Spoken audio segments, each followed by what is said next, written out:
दुनिया में कोई भी ऐसा इंसान नहीं है जिसने किसी के नीचे प्रैक्टिस ना की हो, लेकिन फिर भी आज की जो पीढ़ी है वो यही सोचती है। आज की पीढ़ी की बात कर रहा हूं मैं, सोशल मीडिया का जमाना है इसलिए। तो मैंने देखा है कि जो भी पीढ़ी है आज के जमाने में किसी के नीचे काम करना यानी कि अनुभव प्राप्त करने में उसको अपमान लगता है, शर्म आती है। इसलिए ऐसे अधिकतर लोग हैं जो कि प्रैक्टिस करने के दौरान या प्रैक्टिस करने से पहले ही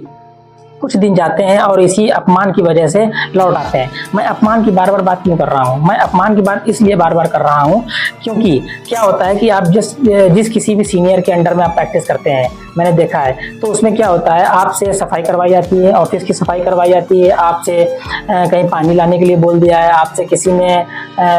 कुछ भी ऐसा काम है जैसे चाय बोल दी है, चाय लेकर आओ आप किसी के लिए, ऐसा होता है। क्योंकि सीनियर थोड़ी ना जाएगा यार ये सब कुछ करने के लिए। अगर सीनियर ही जाएगा, अब ये सोचिए कि सीनियर क्यों हुआ है, वो भी कभी किसी के नीचे उसने भी प्रैक्टिस की होगी, वो भी किसी के लिए पानी लाया होगा, चाय लाया होगा, साफ सफाई की होगी, झाड़ू लगाई होगी। ऑफिस की सफाई करना या अपने घर का काम करना कोई बुरी बात नहीं है, लेकिन फिर भी ऐसे बहुत से लोग हैं जो अपमान समझते हैं। अपमान क्यों समझते हैं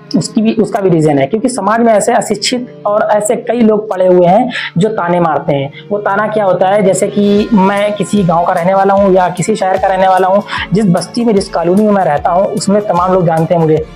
बहुत से ऐसे लोग मुझे जानते हैं, और वो यही कहते हैं कि क्या करते हो, तो उसने बोला मैं ये करता हूँ, मैं फलाना ढिमका, कुछ भी ऐसे बता दिया कि मैं ये करता हूँ। तो उसने क्या बोला कि क्या वहाँ अभी तो आपको ना पैसे मिलते होंगे, ना तो आपको काम बताया जाता होगा, आपसे तो बस साफ सफाई करवाई जाती है, आपसे चाय मंगवाई जाती होगी, आपसे साफ सफाई करवाई जाती होगी, आपसे पानी मंगवाया जाता होगा, तमाम ऐसी चीजें जो आपसे कही जाती हैं। तो वो क्या होता है, जबकि वो अशिक्षित है, ना तो वो बिजनेसमैन है, ना तो किसी लाइन में किसी जॉब पर है, ना सरकारी सेवा में है। तो जो ऐसी जो बातें करते हैं कि ये फलाना करता है, ढिमका करता है, काम नहीं मिलता है, इसको काम सीखने को नहीं मिलता है, ये सारी बातें सिर्फ वही लोग करते हैं जो कि जिनके घर में ना तो काम होता है, जो बेरोजगार होते हैं, यानी कि जिन्होंने पढ़ाई नहीं की है, जो अशिक्षित है पूरी तरह से। और जो शिक्षित हैं वो कभी नहीं बोलेंगे, जो व्यापारी, बिजनेसमैन, जो भी सरकारी सेवा में कहीं भी जॉब कर है, वो ये बात कभी नहीं बोलेंगे कि तुम वहां जाते हो प्रैक्टिस करते हो, क्योंकि उन्होंने अपने सीनियर के अंडर, वो किसी भी फील्ड में हो, उन्होंने अपने सीनियर के अंडर प्रैक्टिस की है, उन्होंने अनुभव प्राप्त किया, प्रशिक्षण लिया।